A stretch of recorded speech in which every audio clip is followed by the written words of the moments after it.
Hello, you're listening to Over the Oxer podcast with Tracy Cole for all things to do with the mind for equestrians. Welcome to this episode. I want to talk today a little bit about something that I spoke at a recent conference, the hypnosis conference, and I really enjoyed telling people about high performance anxiety. Not only because I think it's something that is very prevalent, but also because I think it's something that we can teach ourselves to get rid of, just as we've taught our minds, not on purpose, very unconsciously, but we have taught our minds to get into this pattern. And I was reminded this morning when somebody sent me a message, and just reading through her message and the things that she's been through and the things that she's thinking and so on, I got an inkling that she was also suffering from high performance anxiety. So if you're watching on YouTube, then you can see my slides that I gave at the conference. And if you're just listening, that's fine too, because I'm going to be really descriptive. So high performance anxiety is quite often misunderstood.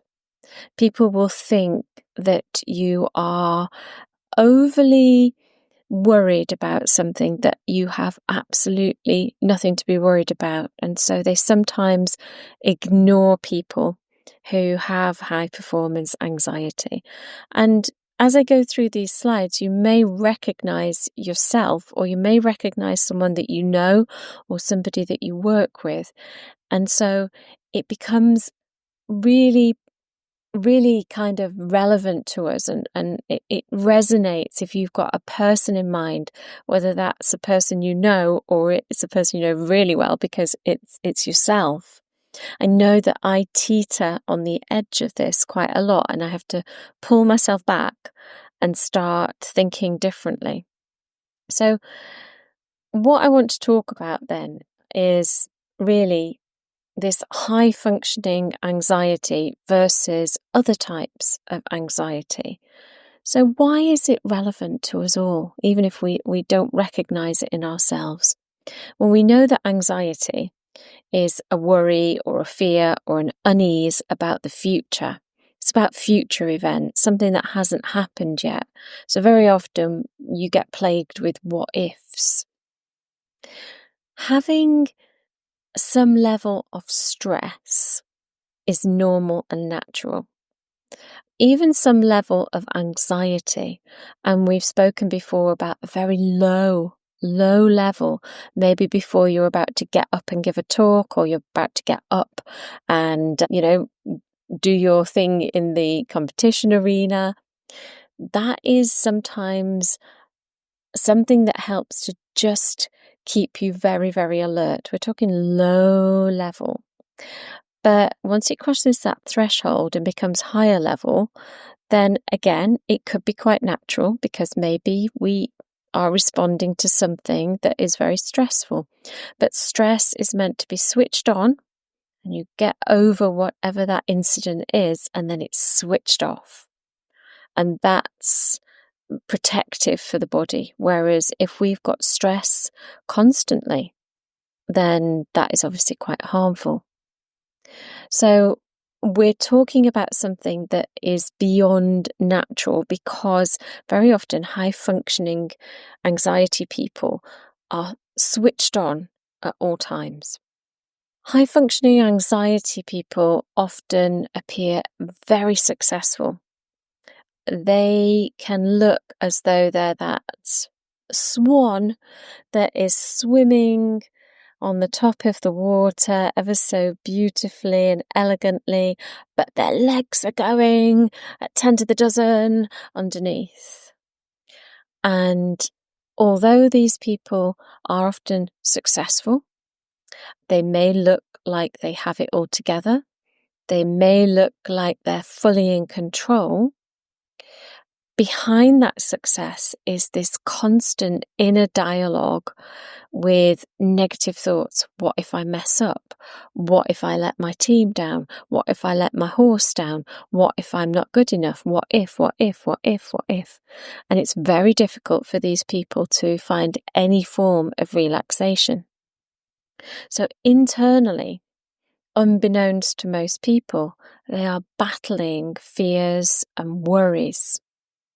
Now, this type of anxiety, as you can imagine, if you're switched on 24/7, it can be quite paralyzing. It can lead to burnout, definite physical exhaustion. It can be very, very relevant to performance anxiety during competitions. And if you feel as though you're under intense scrutiny, either because you're a professional rider, maybe you're a riding coach and you've got your clients watching you, or maybe you're just the type of person that feels as though other people are criticizing or judging what you're doing, then this can be very, very challenging. What we need to do is recognize it. And in a few moments, I'm going to tell you the signs. Because many people, especially sports people and very much equestrians, think that it's part of their career in equestrianism or part of their hobby even to have those underlying pressures, that physical and mental exhaustion. They begin to see it as normal. And that's when it gets a little bit harmful, because that person has established lots of patterns, physical patterns, mental patterns, emotional patterns, anxiety patterns, you name it. And they're running those and they just think, well, this is what it means to have a horse, or this is what it means to compete, or this is what it means to bring on a youngster, and so on and so forth. So we've got to kind of start to recognize it so we can get out of thinking that it's perfectly normal. So what is it and what is it not? So you may have heard of generalized anxiety disorder, which is a constant worry about daily things, but high functioning is actually a subset of this, and it's not defined clinically. So you won't find a clinical diagnosis. It's simply something that does happen, but it's not separate from, or at the moment in the medical community, it's not separated from other forms of anxiety. So as I mentioned before, these people are often really successful, but they internally struggle. They have persistent feelings of stress and self-doubt, the fear of not measuring up to somebody else's standard or their own standards. So they're very much on edge, they are uncomfortable, and they struggle with criticism and self-criticism. And I said before, these people are often people who excel. They're often the person you might go to because you think, oh, they've got it all together. What are they doing? So they can, be so good at what they do, and they just seem to breeze through.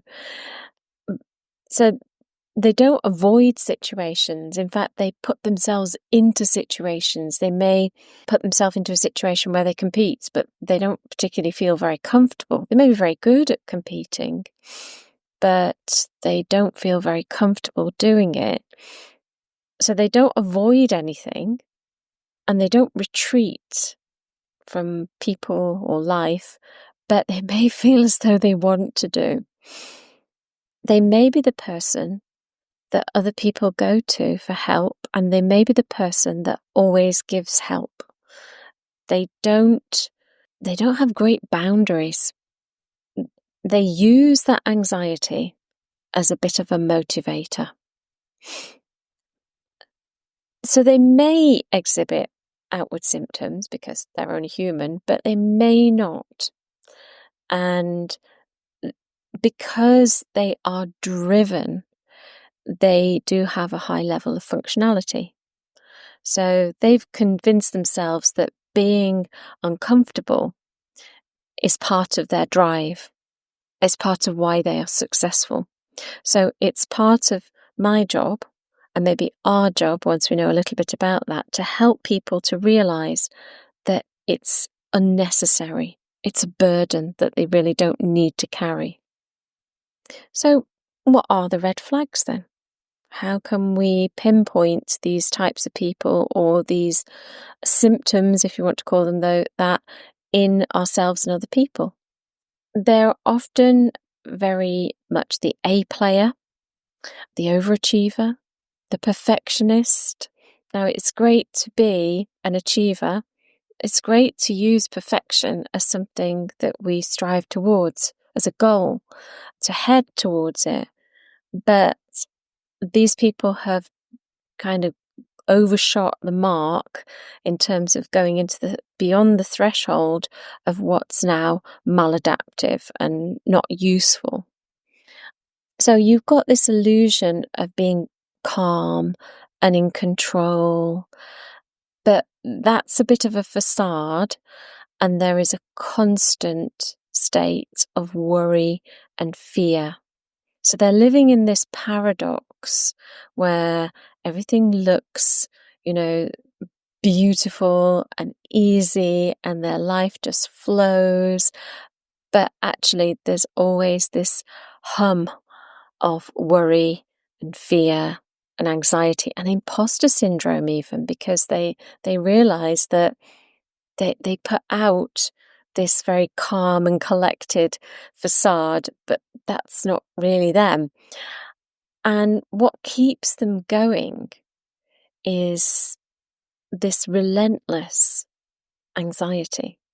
They are said to be outwardly thriving, but inwardly just surviving. So internally, we've got constant rumination, constantly going over worst case scenarios, driven by a fear of failure, or a fear of disappointing others, disappointing their horse, being talked about critically. And this inner critic is often their very loudest voice. And the inner critic is never satisfied. So this makes them very restless. If you know somebody like this, or you are like this yourself, there's a profound inability to rest. Because these people feel very guilty if they're not being productive, because those patterns are running like constant software, constantly switched on software that they've got to be doing. They've got to be anxious. They've got to be pushing. So they fill every moment with something. And even if they sit down, and they think, I'm just going to have an afternoon off or an hour off, I'm going to just read a book or watch a video, then you can bet they're probably on their phone doing something at the same time, or they feel really uncomfortable and they think, I really need to go and tidy the garage, or I really need to go and clean my tack, or it'll be something else that they're thinking about, so they can't enjoy the rest or the break because they're thinking about something else. Externally, this manifests as perfectionism. And they find themselves double-checking everything, double-checking themselves, double-checking other people. If they are part of a team, they may feel the need to micromanage. They over-prepare because that, in a way, helps them to feel safe. But in another way, it means that they're very inflexible. So when things don't go according to plan, this makes it very difficult for them. They're sometimes a difficult person to be with, but internally they're also suffering. And they're also, we said before, they are driven by the need to please. And they say yes to every request because it's almost like an internal proof that I can do it. I can take on more. I can see more people. I can do more for them. I can do more for myself. I can fit it all in. But it means that they've got poor boundaries and they can end up quite exhausted. You'll also notice that these people have quite a lot of muscle tension.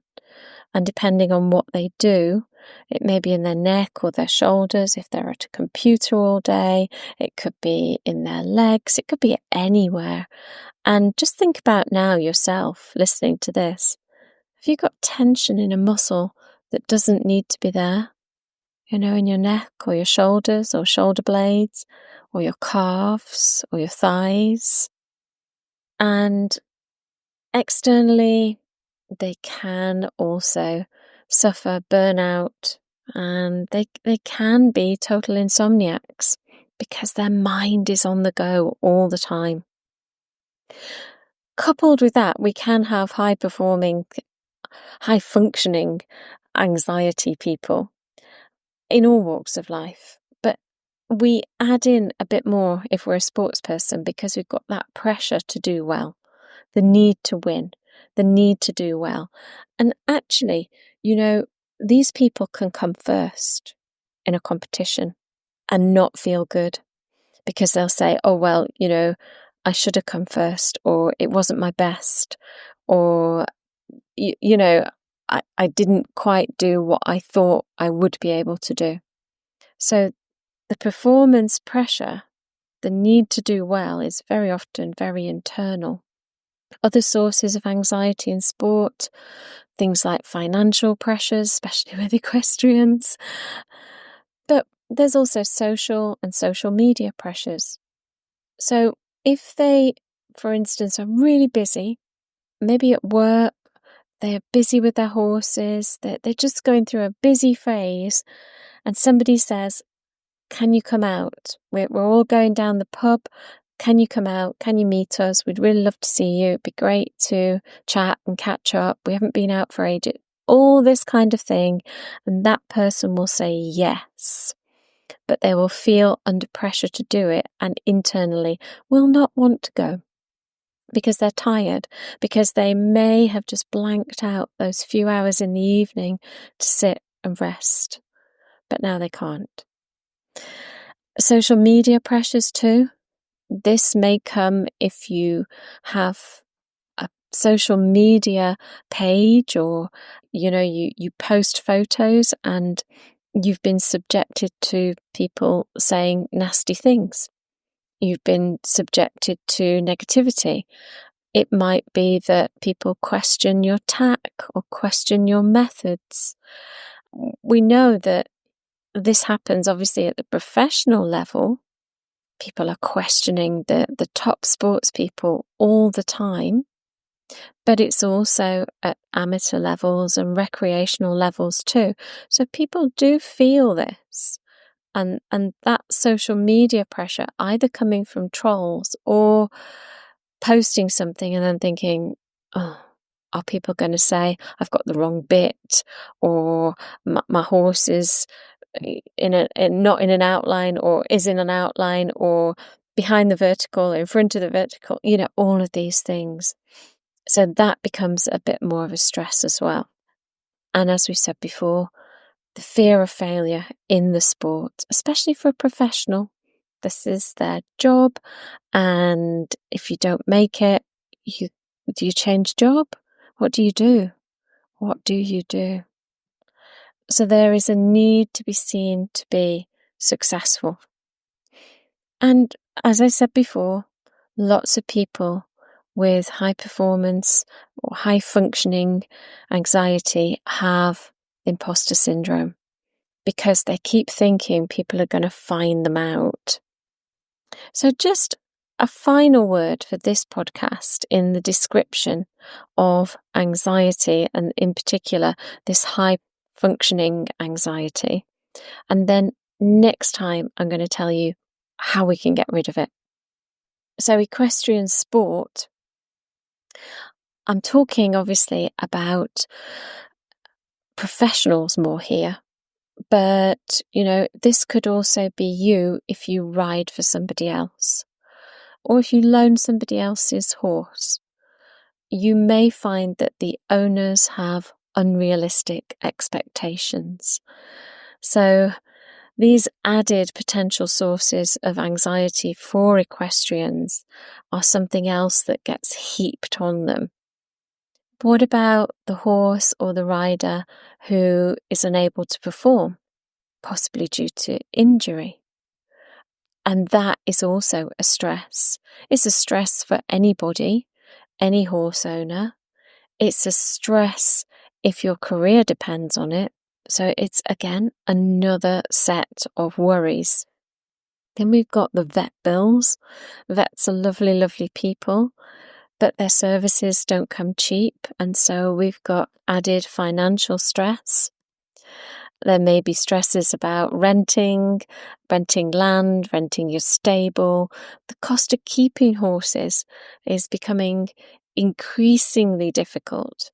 So that, again, is a stress that people who have high-functioning anxiety will be absorbing and maybe not showing outwardly. And also the social license, which I touched on a little bit when I talked about social media. Unlike other sports, we work with an equine partner and we have to look after them and we have to make sure that their welfare is absolute front and centre. And we have to make sure that people see this. If we're on social media, they acknowledge that we are doing a good job and that the general public realises that horse owners are being very appropriate with the way that they train their horses, the way that they feed their horses, the amount of turnout they have, all of these things that go towards having a happy equine partner, not one that just simply does your bidding out of fear.